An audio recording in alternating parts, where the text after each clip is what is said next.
The gunshot that killed Delilah Foster's father echoed through the canyon 3 months before she discovered her inheritance had vanished like smoke in a Texas windstorm.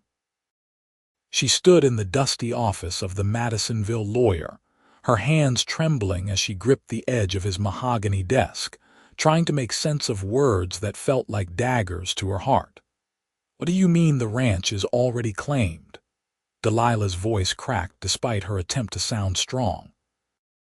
The black mourning dress she wore felt suffocating in the September heat of 1882, and sweat beaded at her temples beneath the dark veil she had pushed back from her face. Lawyer Edmund Hargrove shuffled papers with obvious discomfort, his jowls quivering as he avoided her gaze. "Miss Foster, your cousins, Vernon and Marcus Foster, presented documents 3 weeks ago claiming your father had signed the property over to them before his death. They said he wanted the ranch to stay with the male line of the family." Delilah felt the world tilt beneath her feet. Her father, Jonathan Foster, had been many things: a hard man, a fair man, a proud man, but he had loved her with every fiber of his being after her mother died bringing her into this world. He would never have left her with nothing. "That's a lie. My father would never do such a thing. He told me the ranch would be mine. He promised me." The lawyer cleared his throat and produced a document with her father's signature scrawled at the bottom. Delilah snatched it from his hands, studying the writing with growing fury. The signature looked right, but something about the paper felt wrong. The ink seemed too fresh, the crease in the document too new for something supposedly signed months before her father's death. "This is a forgery," she said, her voice gaining strength. "I don't know how they did it, but this is false." Hargrove pulled at his collar. "Miss Foster, I understand your distress, but the document appears legitimate. Your cousins have already taken possession of the property. The cattle, the horses, the land, even the house. They have legally claimed everything." Delilah's mind raced back to the funeral, to the way Vernon and Marcus had stood at the grave site with barely concealed satisfaction in their eyes. She had thought it was simply their poor attempt at hiding grief, but now she understood. They had been planning this, waiting for the right moment to steal everything her father had built over 30 years of blood, sweat, and sacrifice. "Where are they now?" she demanded. "They are at the ranch, Miss Foster, your ranch, their ranch." He corrected himself with an apologetic grimace. "I would advise you not to confront them. They are within their legal rights." Delilah turned on her heel and stormed from the office, her boots clicking against the wooden sidewalk as she made her way to the livery stable where she had boarded her mare. Her father had taught her to ride before she could properly walk, had taught her to rope cattle and mend fences and shoot straight. He had raised her to be strong because he knew the world was not kind to women alone. She would not let his legacy be stolen by two scheming cousins who had never done an honest day's work in their lives. The ride to the Foster ranch took 2 hours through the rolling Texas hills covered in golden grass and scattered oak trees. Delilah had made this journey countless times, but never had the familiar landscape felt so alien. As she crested the final hill and looked down at the ranch house her father had built with his own hands, she saw strange horses in the corral and unfamiliar men lounging on the porch that had been her father's favorite spot to watch the sunset. Vernon spotted her first as she rode into the yard. He was the older of her two cousins, 32 years old, with a thick black mustache and cold eyes that had always made her uncomfortable. Marcus was 28, leaner and quicker to smile, but that smile never reached his eyes. Both men stood as she dismounted, and she could see the calculation in their expressions. "Cousin Delilah," Vernon said with false warmth, "we were wondering when you might come by.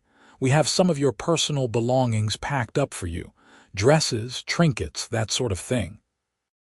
"Get off my property," Delilah said, her voice steady despite the rage coursing through her veins. Marcus laughed, a sharp bark that made her hands clench into fists. "Your property? Sweet cousin, I think you are confused. This is Foster land and we are Fosters." "You are just a Foster by association, through your father, but the blood runs through our veins as purely as it ran through his. My father built this ranch from nothing. You two have never worked a day in your lives. That document you presented to Hargrove is a forgery, and I will prove it." Vernon's expression hardened. "Those are dangerous accusations, Delilah. You are a young woman alone in the world now. You should be thanking us for our generosity in packing your things rather than burning them. Now take what we are offering and leave before we are forced to have you removed." Delilah wanted to fight, wanted to pull the rifle from her saddle and force them off her land at gunpoint. But she was one woman against two men, and the hired hands they had clearly already brought in. She was outmatched, outmaneuvered, and for the first time since her father's death, she felt truly alone. With as much dignity as she could muster, she collected the single trunk they had prepared for her, loaded it onto her horse, and rode away without looking back. Tears streamed down her face as she made her way back toward Madisonville, but they were tears of fury, not defeat. Her father had not raised a quitter, and she would find a way to reclaim what was rightfully hers, even if she had to tear down heaven and earth to do it. Madisonville was a modest town with a main street lined with businesses catering to ranchers and travelers. The general store, the saloon, the hotel, the bank, and a handful of other establishments made up the commercial center, while houses and smaller structures spread out in all directions. Delilah rode straight to the hotel and used the last of her ready money to rent a small room on the second floor. It was sparse, just a bed, a washstand, and a single window overlooking the street, but it was shelter. She spent the evening lying on the narrow bed, staring at the ceiling and trying to form a plan. She needed proof that the document was forged, but she had no idea how to obtain it. She needed allies, but she knew no one in town well enough to ask for help. Her father had been respected, but had kept mostly to himself after her mother died, and Delilah had spent her life on the ranch rather than socializing in town. The next morning, she went to the bank to inquire about her father's accounts, only to discover that Vernon and Marcus had already emptied them, claiming they needed the funds to maintain the ranch. Every door she tried to open slammed shut in her face. The law was on their side, or at least appeared to be, and without money or influence, she was powerless. Desperation led her to the saloon on her third day in town. She had never set foot in such an establishment before. Her father had been clear that saloons were not places for respectable women.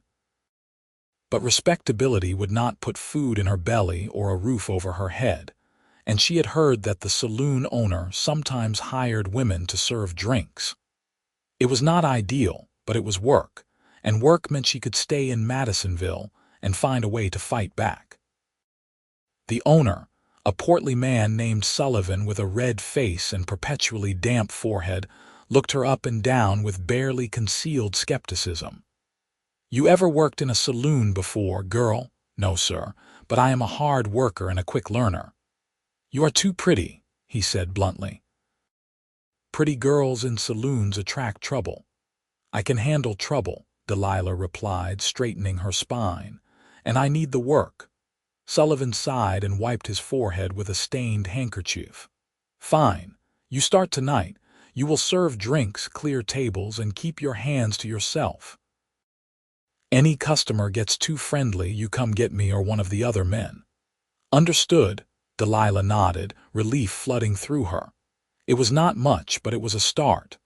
That evening she put on her plainest dress, pinned her dark hair back in a simple bun, and reported for work.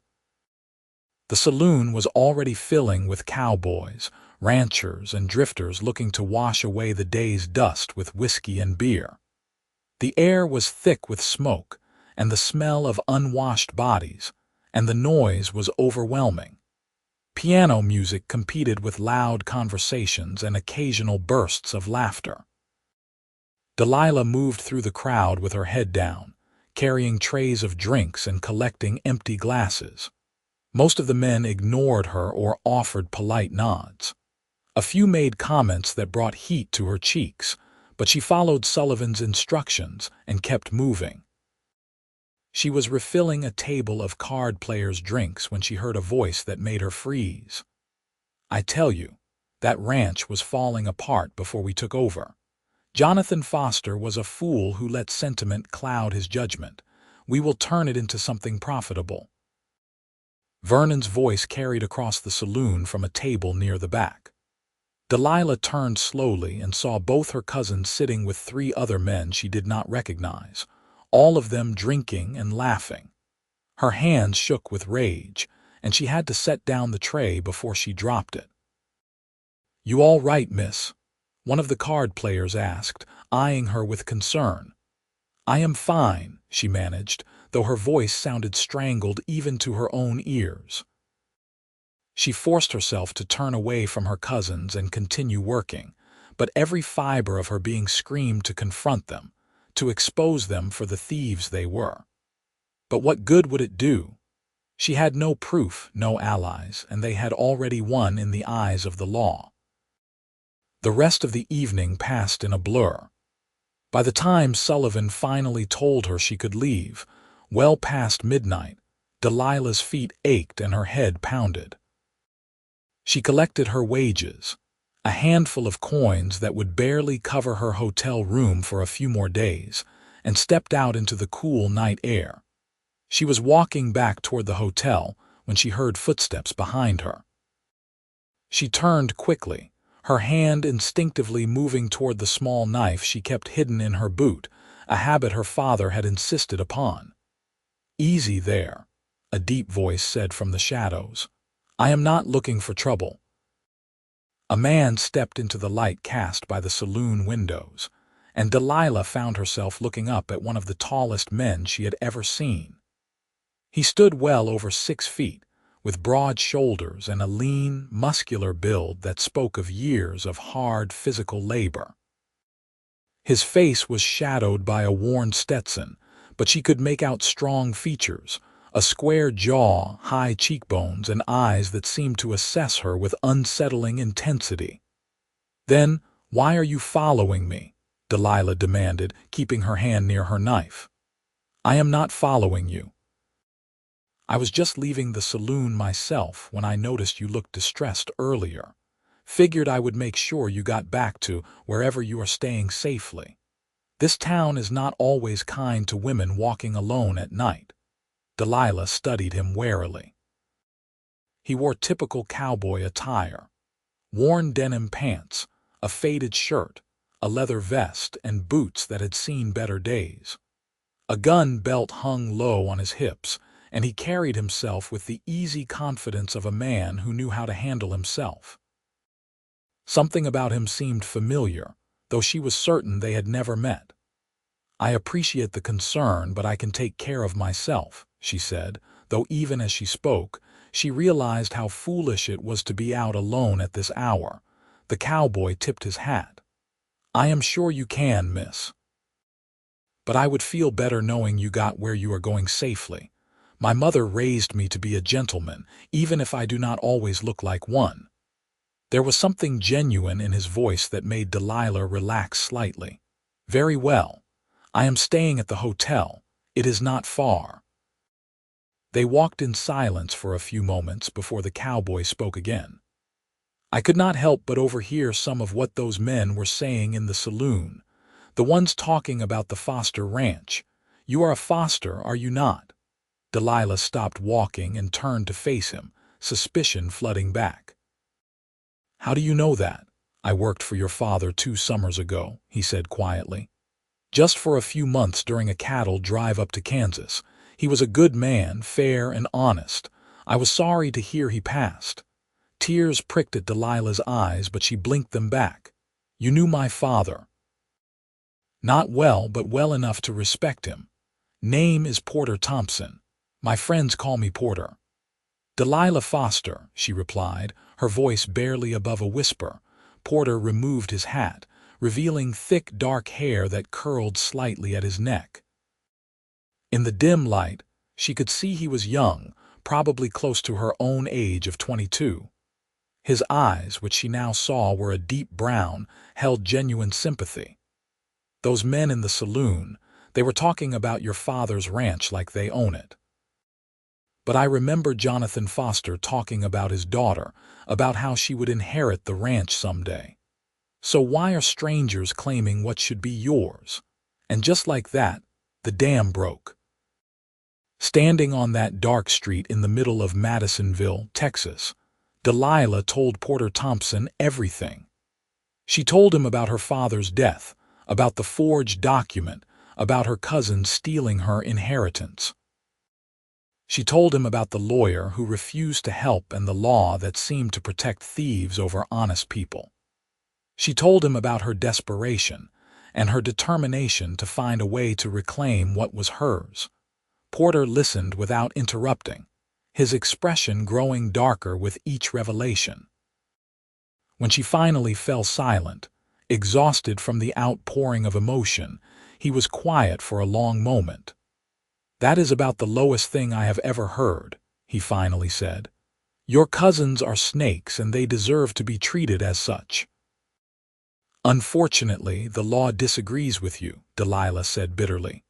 "The law can be wrong," Porter replied. "And when the law is wrong, sometimes people have to take matters into their own hands." Delilah looked at him sharply. "What are you suggesting?" "I am suggesting that I help you get your ranch back. Your father helped me when I needed work and never once treated me as anything less than a man deserving of respect. I owe him a debt, and I pay my debts." "I cannot pay you," Delilah said, though hope flared in her chest for the first time in days. "I have almost nothing left." Porter smiled, and it transformed his face from stern to almost boyish. "I did not ask for payment. I asked if you wanted help. There is a difference." Delilah felt something shift in her chest, a warmth that had nothing to do with the Texas heat. Here was a stranger offering to help her when everyone else had turned their backs. It was either the greatest kindness she had ever received or the setup for a cruel joke. "Why would you do this?" she asked, needing to understand. Porter put his hat back on and adjusted it carefully before answering. "Because it is the right thing to do. Because your father deserved better than to have his legacy stolen. And because, if I am being honest, I cannot stand by and watch a woman be cheated out of what is rightfully hers. My mother was widowed young, and I watched as people tried to take advantage of her. I swore I would never let that happen to another woman if I could help it." Delilah found herself believing him. Perhaps it was foolish, perhaps it was desperation, but something in his eyes told her Porter Thompson was telling the truth. "All right," she said. "I accept your help, but I need to know what you are planning." "I will not be kept in the dark about my own future." "Would not dream of it," Porter replied. "But first, let us get you back to the hotel. We can talk more tomorrow when we are both thinking clearly. Meet me at the livery stable at 8 in the morning. We have got a lot of work ahead of us." Delilah slept better that night than she had since her father's death. For the first time, she felt like she was not alone in her fight, and that made all the difference. The next morning, she found Porter waiting for her at the livery stable as promised. In the clear light of day, she could see him more clearly. He was handsome in a rugged way, with sun-bronzed skin and the lean, hardened look of a man who spent his life outdoors. His brown eyes were sharp and intelligent, and when he smiled at her approach, she felt her heart skip in a way that had nothing to do with the morning exertion of walking across town. "Morning, Miss Foster," he said, tipping his hat. "I hope you got some rest." "More than I expected," Delilah admitted. "And please call me Delilah." After everything I told you last night, formality seems unnecessary. Delilah it is, Porter agreed, and I am just Porter. Now, I have been thinking about your situation all night and I have some ideas, but I need you to tell me everything you know about your cousins. Their habits, their weaknesses, anything that might help us. They spent the next hour discussing Vernon and Marcus. Delilah told Porter about how Vernon was the schemer, always looking for shortcuts and easy money. Marcus was the follower, lacking the imagination to plan anything himself, but willing to go along with Vernon's schemes. Both men were lazy, preferring to hire others to do actual work. Neither had any real experience running a ranch, which meant they would likely make mistakes. Here is what I am thinking, Porter said when she finished. If that document is forged, and I believe you when you say it is, then there has to be proof somewhere. Either they did it themselves, which seems unlikely given that would require skill, or they paid someone to do it for them. If we can find whoever created the forgery, we can get them to confess. But how do we find that person? Delilah asked. It could be anyone. Not anyone, Porter corrected. It would have to be someone with the skill to forge a signature convincingly and the lack of morals to do it for money. That narrows it down considerably. I think our best bet is to start asking around town quietly. Someone might have seen your cousins meeting with unusual people in the weeks before they presented that document to the lawyer. It was a long shot, but it was more of a plan than Delilah had managed to come up with on her own. They spent the next several days moving through Madisonville carefully, talking to shopkeepers, hotel clerks, and anyone else who might have noticed Vernon and Marcus during their stays in town. Porter had a way of putting people at ease, asking questions that did not seem like questions, and listening more than he talked. During this time, Delilah continued working at the saloon in the evenings, and Porter took odd jobs around town to keep himself fed and housed. They met each morning to share what they had learned and plan their next moves. Slowly, a picture began to emerge. Vernon and Marcus had made several trips to Madisonville in the months before their father's death, staying at the hotel and spending time in the saloon. More interestingly, they had been seen with a man named Silas Crane, a drifter known for various small crimes but never anything serious enough to warrant jail time. Crane was said to have a talent for forgery, though proving it was another matter entirely. "We need to find Crane," Porter said as they sat in the hotel restaurant one morning, sharing a simple breakfast of eggs and biscuits. "If he created that document, he is our key to unraveling this whole mess." "But how do we find him?" Delilah asked, pushing her eggs around her plate. The stress of the past weeks was catching up with her, and despite Porter's help, she felt worn thin. Porter reached across the table and covered her hand with his own. The gesture was simple, but it sent warmth racing up Delilah's arm and made her breath catch. "We will find him, Delilah. I promise you that. Your father deserves justice and you deserve your inheritance. We will make this right." Delilah looked up into his eyes and saw absolute conviction there. More than that, she saw something else, something that made her heart race and her palms sweat. Porter Thompson was looking at her like she was precious, like she mattered, like she was more than just a woman in need of help. He was looking at her like he cared, really cared, and the realization struck her like lightning. She was falling in love with him. The thought terrified and thrilled her in equal measure. She barely knew this man, had met him only 2 weeks ago under the worst possible circumstances. But in those 2 weeks, he had been steadier and more reliable than anyone else in her life. He had listened to her fears and frustrations without judgment. He had worked tirelessly to help her with no expectation of reward. He had been kind and patient and strong when she needed strength. "Thank you," she whispered. not trusting herself to say more without revealing the tumult of emotions churning inside her. Porter squeezed her hand gently before releasing it, and she could swear she saw color rise in his cheeks. "No thanks necessary. We are partners in this, remember." The word partner settled into Delilah's chest with surprising rightness. Yes, they were partners. And maybe, if she was very lucky, they could be something more when all this was over. Their breakthrough came from an unexpected source. Sullivan, the saloon owner, mentioned to Delilah that he had seen Sela's crane heading north out of town 3 days prior. The man had been on horseback with what looked like saddlebags full of supplies, suggesting he was planning to be gone for a while. "Did you see which direction he went once he left town?" Delilah asked, trying to keep the excitement from her voice. "North Road, like I said. Probably heading toward the old mining camps up in the hills. That is where drifters like him tend to hole up when they are trying to avoid attention." Delilah found Porter immediately after her shift ended that night. He was staying in a boarding house on the edge of town, and she ignored the impropriety of visiting a single man's residence in her urgency.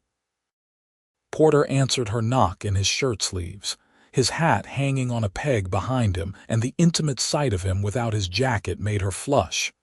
"Delilah, what is wrong?" he asked, immediately alert to the excitement in her expression. "I know where Crane is. Or at least, I know where he might be. Sullivan says he headed toward the old mining camps north of town. If we leave first thing in the morning, we might be able to catch up with him." Porter's face lit up with the same excitement she felt. "That is excellent news. Meet me at the livery at first light. Bring whatever supplies you need for a few days on the trail. If we are lucky, we will find him quickly. If not, we need to be prepared to search." Delilah barely slept that night, her mind racing with possibilities. By the time the sun began to rise over Madisonville, she was already dressed and packed. She met Porter at the livery as planned, and together they set out north into the Texas hill country. The landscape changed as they rode, the rolling grasslands giving way to rockier terrain dotted with scrub brush and juniper trees. The September heat was intense during the day, but the nights were starting to cool, a reminder that autumn was approaching. They rode in comfortable silence for long stretches, occasionally commenting on the scenery or discussing where Crane might have gone. That first night, they made camp beside a small creek, hobbling their horses and building a small fire to cook the salt pork and beans Porter had brought. As darkness fell and the stars emerged in brilliant profusion overhead, Delilah found herself acutely aware of being alone with Porter miles from civilization. It should have felt dangerous or improper, but instead it felt right, like this was where she was meant to be.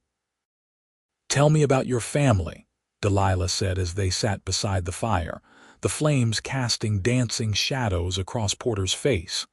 "You mentioned your mother, but what about your father?" Porter's expression darkened. "My father died when I was 10. He was thrown from a horse and broke his neck. It was quick, which I suppose was a mercy, but it left my mother alone with 3 children to feed. My older sister, Patricia, was 15.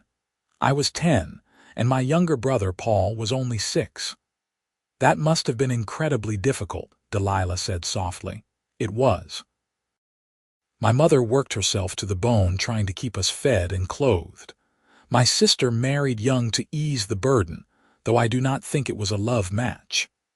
My brother and I worked odd jobs from the time we were old enough to lift a bale of hay. By the time I was 18, I knew I needed to make my own way in the world, so I became a cowboy.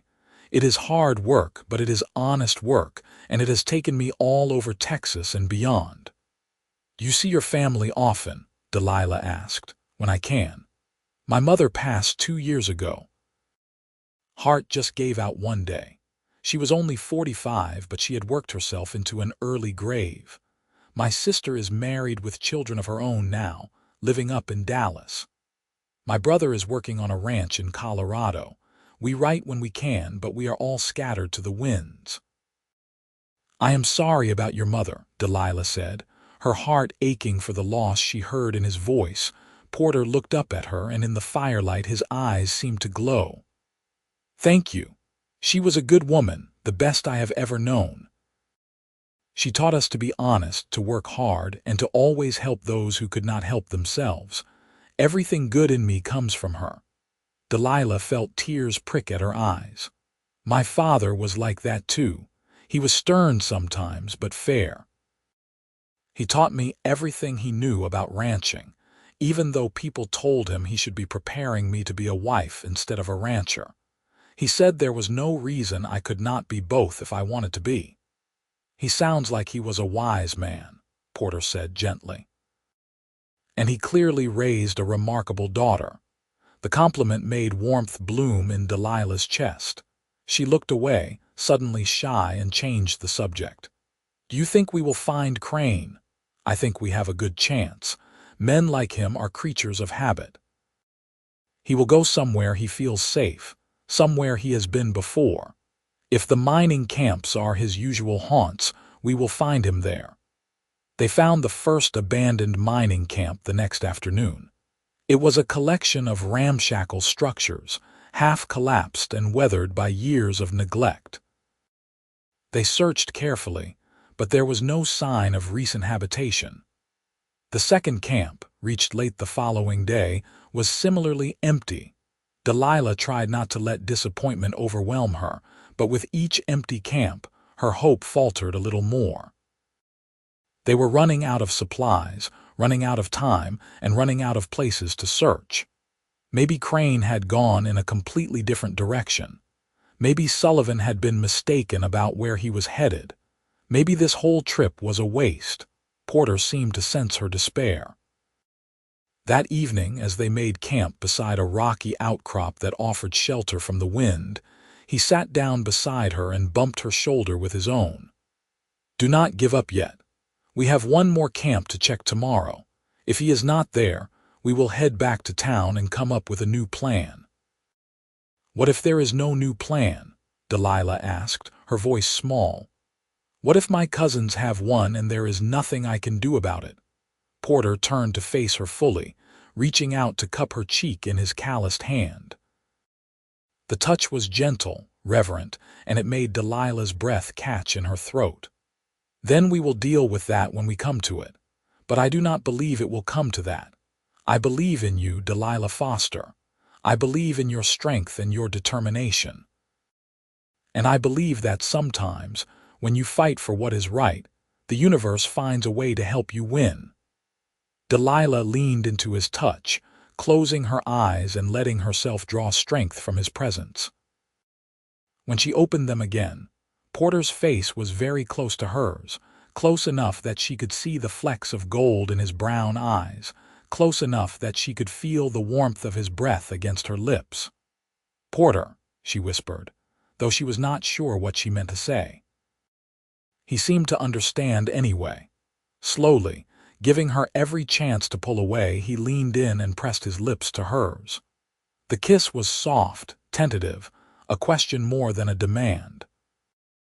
Delilah answered by wrapping her arms around his neck and kissing him back with all the emotion she had been holding inside.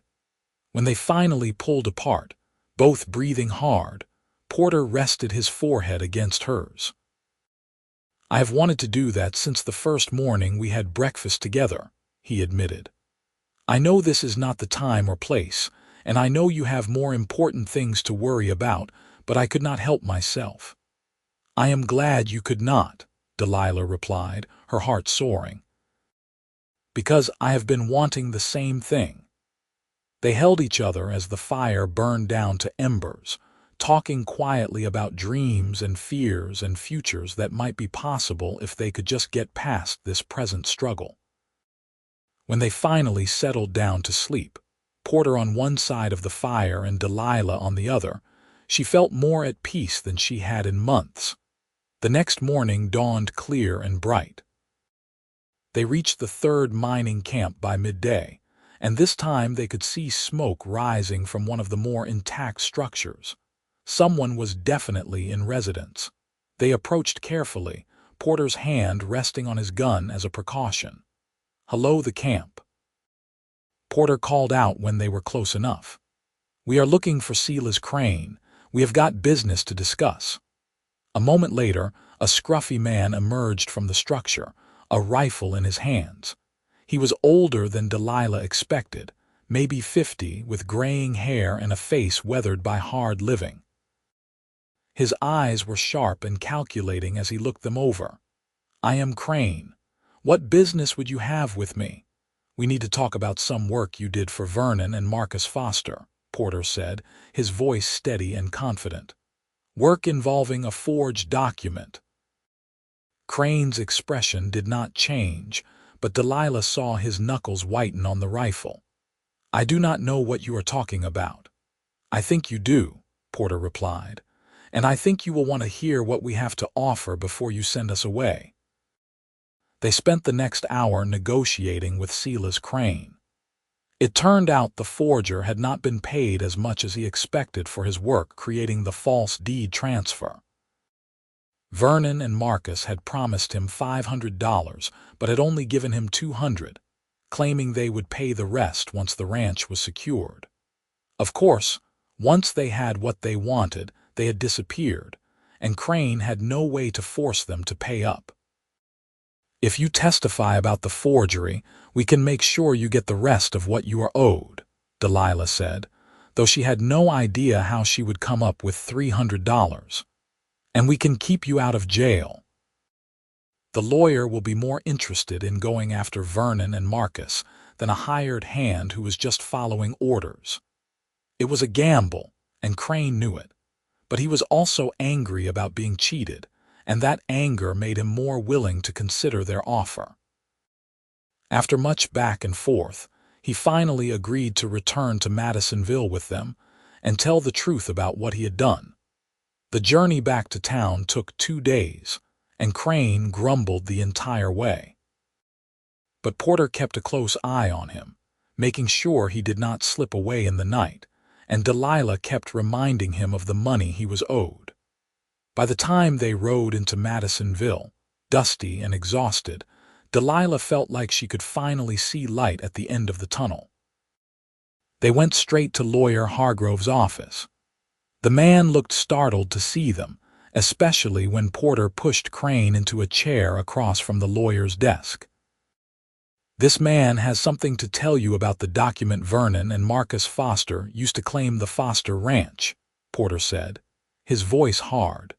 Crane, with much prompting and the occasional threat from Porter, told the whole story. He described how Vernon had approached him 3 months ago, how they had practiced Jonathan Foster's signature using old letters Vernon had kept, how he had been paid to create a document that looked authentic. He provided details only someone involved in the forgery could know. Hargrove's face grew redder with each revelation. When Crane finished, the lawyer slammed his hand on his desk. "This is an outrage. Those men lied to me, used me as part of their scheme. I will have them arrested immediately." "We need to move quickly," Porter said. "If they get wind of what is happening, they might try to run." Hargrove nodded and immediately sent for the town marshal. Within an hour, a posse was riding toward the Foster Ranch. Delilah and Porter rode with them, Delilah's heart pounding with a mixture of fear and anticipation. This was it. This was her chance to reclaim what was hers. Vernon and Marcus were taken completely by surprise. The marshal and his deputies surrounded the ranch house, and when Vernon emerged with bluster and threats, he was quickly informed of Crane's confession. The color drained from his face, and Marcus, who came out behind him, looked ready to faint. "This is absurd," Vernon sputtered. "You would take the word of a known criminal over respectable men like us."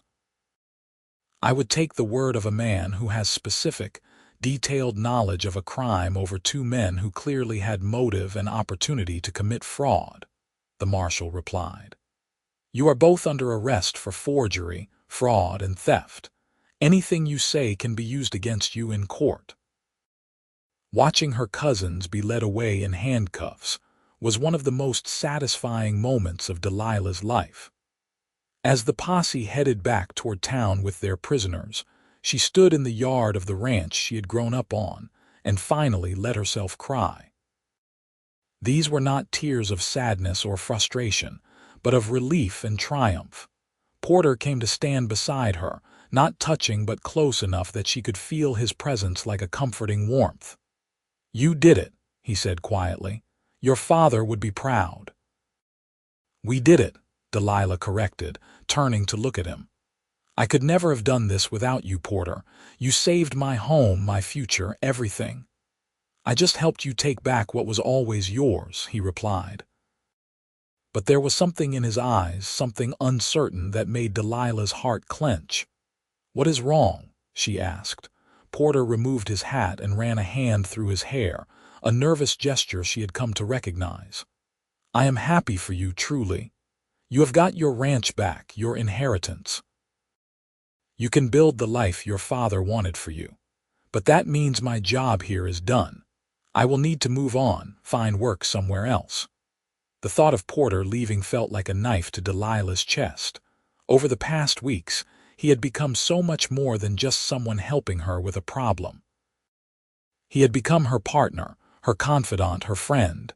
And after that kiss by the campfire, she had let herself hope he might become even more.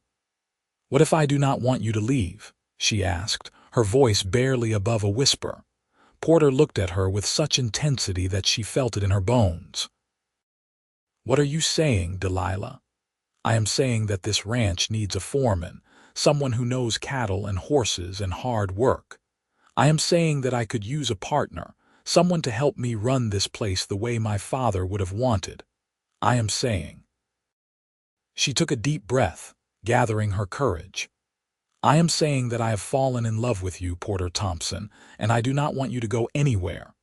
For a moment, Porter just stared at her and Delilah felt panic rising. She had revealed too much, been too forward, assumed too much. But then his face broke into the widest smile she had ever seen, and he swept her up into his arms, spinning her around until she was dizzy and laughing. "I love you too," he said when he finally set her down, keeping his arms wrapped firmly around her waist. "I think I started falling for you that first night when you told me your story with such fire in your eyes. I wanted to help you, but somewhere along the way, it stopped being about paying a debt to your father and became about building a future with you." Delilah reached up and pulled his face down to hers, kissing him with all the joy and relief and love bursting inside her. When they finally broke apart, both grinning like fools, the sun was setting over the Texas hills, painting the sky in shades of gold and pink. "So you will stay?" she asked, needing to hear him say it. "I will stay," Porter confirmed, "as your foreman, your partner, and if you will have me, someday as your husband." "Is that a proposal, Porter Thompson?" Delilah teased, though her heart was racing. "Not yet," he replied. "When I propose, it will be proper, with a ring and pretty words and everything you deserve. But I wanted you to know my intentions, so there is no confusion about where this is heading." "I think I can live with that," Delilah said, resting her head against his chest and listening to the steady beat of his heart.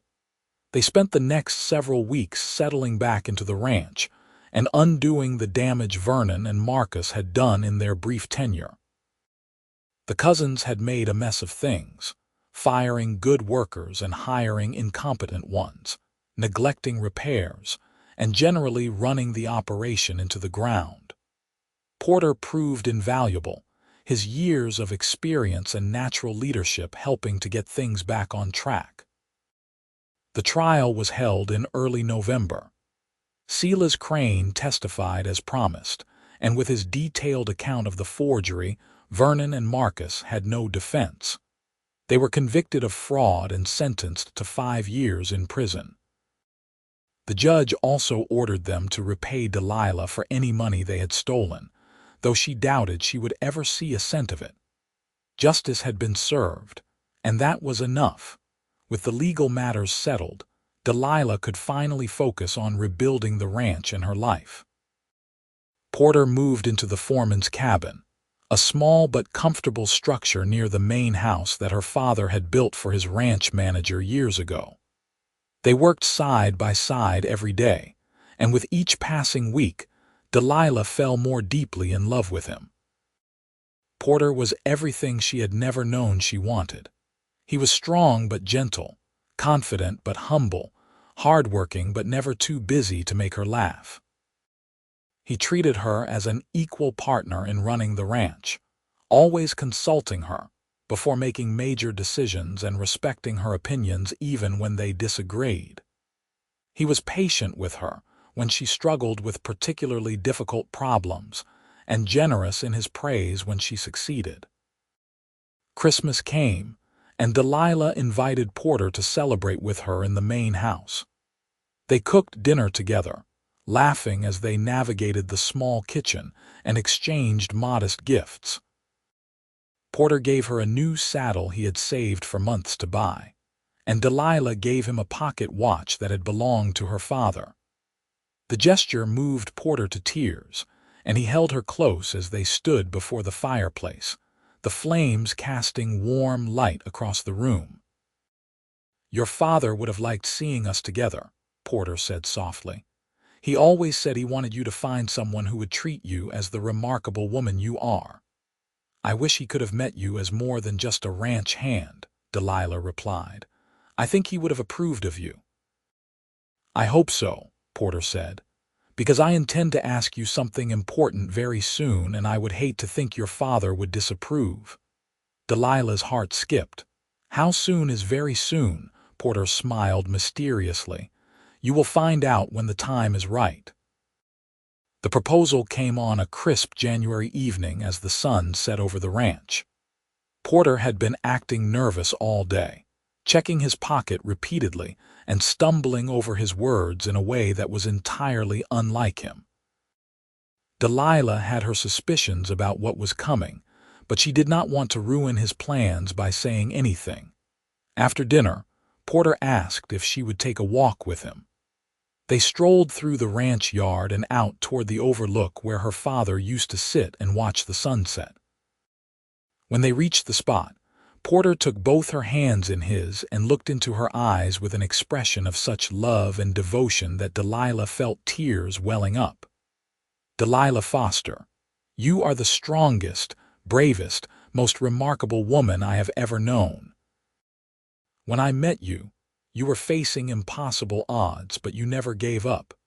You fought for what was right, and you let me stand beside you in that fight. Over these past months, you have become my best friend, my partner, and the love of my life.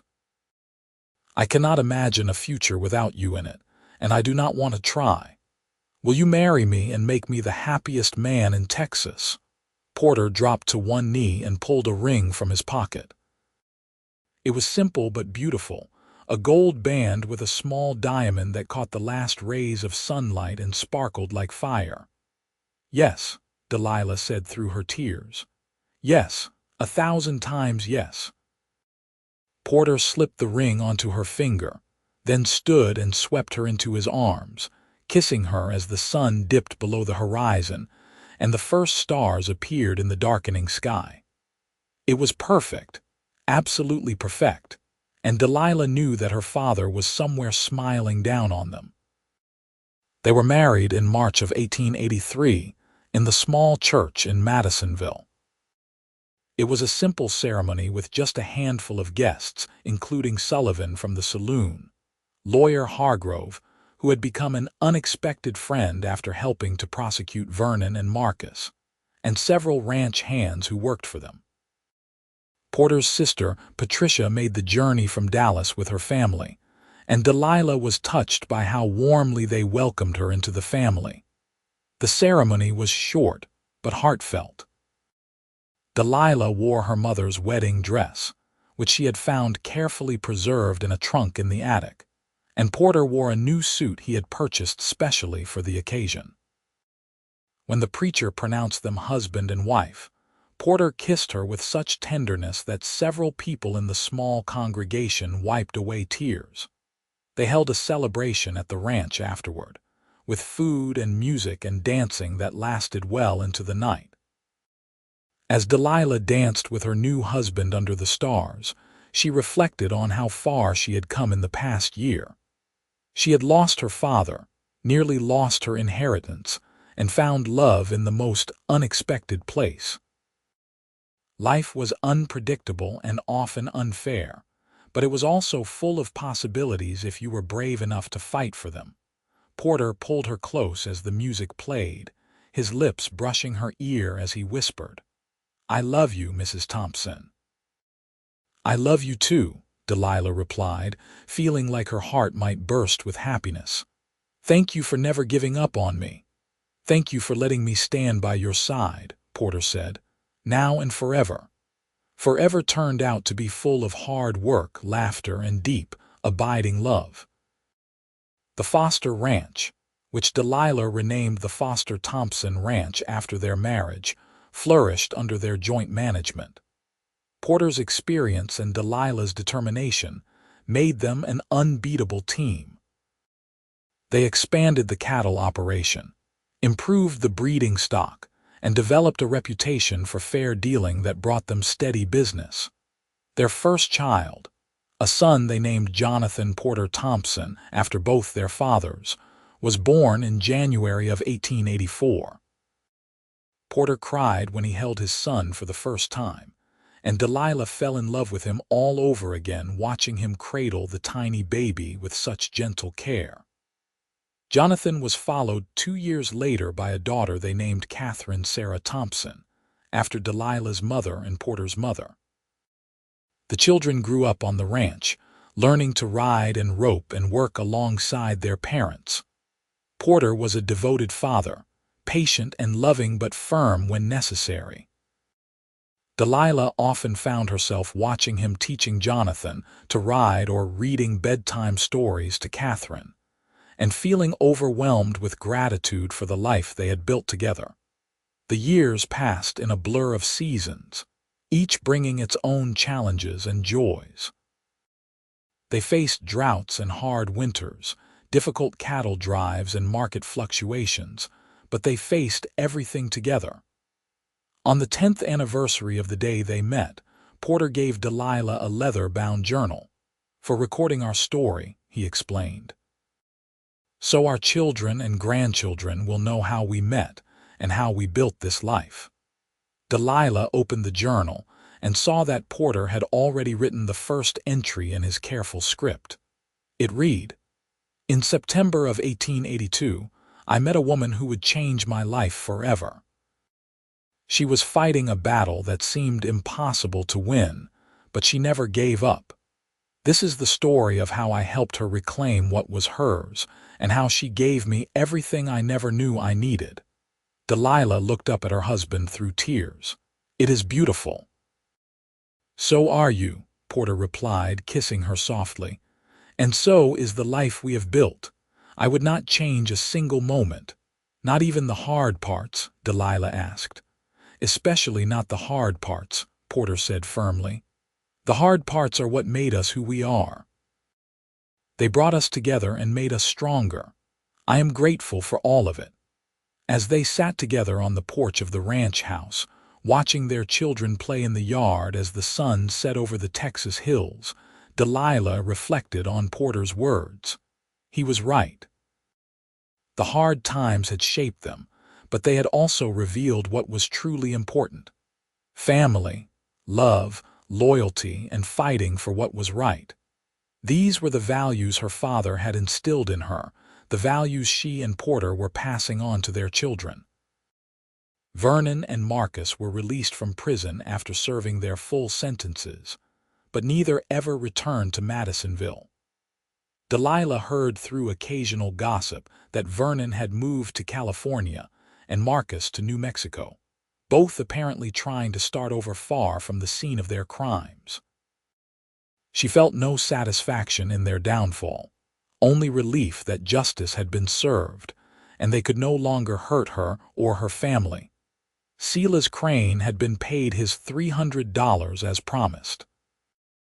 Delilah had sold some of her mother's jewelry to come up with the money, feeling it was a small price to pay for the truth. Crane had left town shortly after the trial, and she never heard from him again. She hoped he had found some peace and perhaps a more honest line of work, but she suspected his nature was too ingrained to change much. As the years turned into decades, the ranch continued to thrive. Jonathan grew into a fine young man who took over much of the day-to-day operations, allowing Porter and Delilah to slow down a bit. Catherine married a local teacher and gave them their first grandchildren, twin boys who were as wild and energetic as their mother had been. The family gatherings were loud and chaotic and filled with love. On the 20th anniversary of their wedding, Porter surprised Delilah with a trip to San Antonio. They stayed in a fine hotel, ate in fancy restaurants, and danced in ballrooms like they were young and carefree again. On their last night, as they stood on the balcony of their hotel room watching the city lights twinkle below, Porter pulled Delilah into his arms. "You remember when I told you that I pay my debts?" he asked. "I remember," Delilah replied, resting her head on his shoulder. "You said you owed my father a debt." "I was wrong," Porter said. "I do not owe your father a debt. I owe him my life. Because by working for him that summer, I was in the right place at the right time to meet you, and meeting you gave me everything I have ever wanted." Delilah turned in his arms to look up at him. After 20 years of marriage, his face was more familiar to her than her own. She knew every line and angle, every expression and gesture. She knew his habits and quirks, his strengths and weaknesses, and she loved him more with each passing day.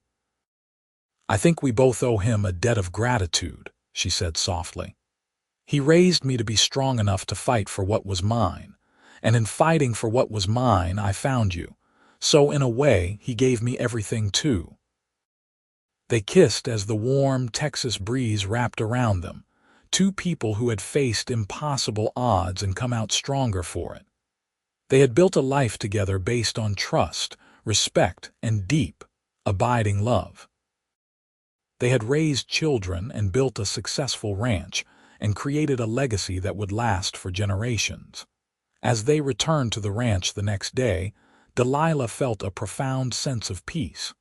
She had fought for her inheritance and won. She had found love in the most unexpected place. She had honored her father's memory by living a life he would have been proud of, and she had done it all with Porter by her side, her partner in every sense of the word. The final years of their lives were quiet and content. They watched their grandchildren grow and their children prosper. They spent long evenings on the porch, holding hands and watching the sunset over the land they had worked so hard to protect. Porter's hair turned silver and his step slowed, but his eyes still sparkled when he looked at Delilah. Her own dark hair went gray, and her hands became gnarled with arthritis, but she still smiled every time Porter walked into a room. On a warm evening in the spring of 1923, 41 years after they first met, Porter and Delilah sat together on their porch as they had done countless times before.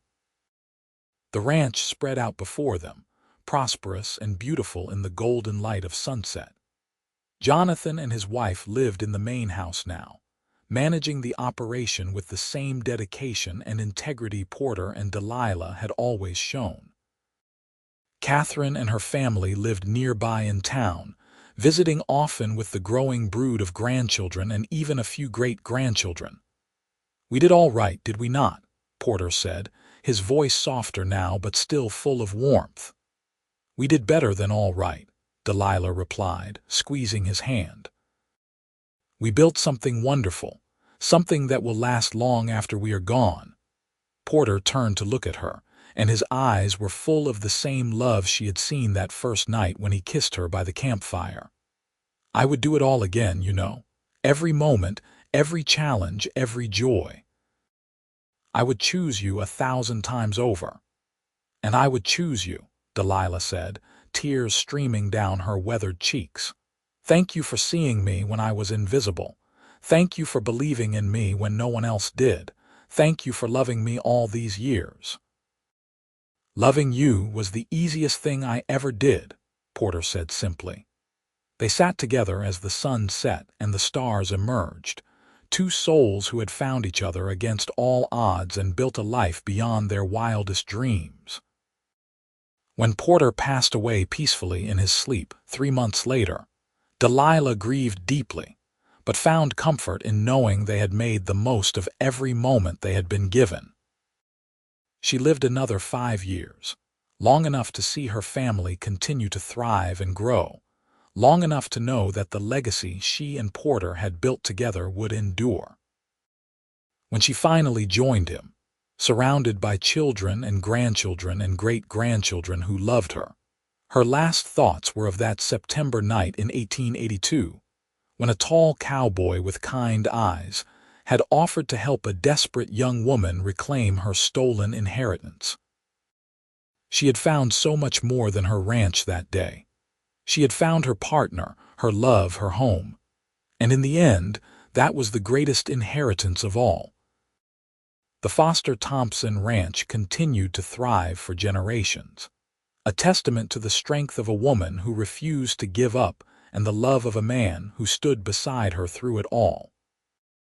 Their story became family legend, told and retold to children and grandchildren, a reminder that sometimes the hardest battles lead to the greatest rewards, and that true love can flourish even in the harshest circumstances.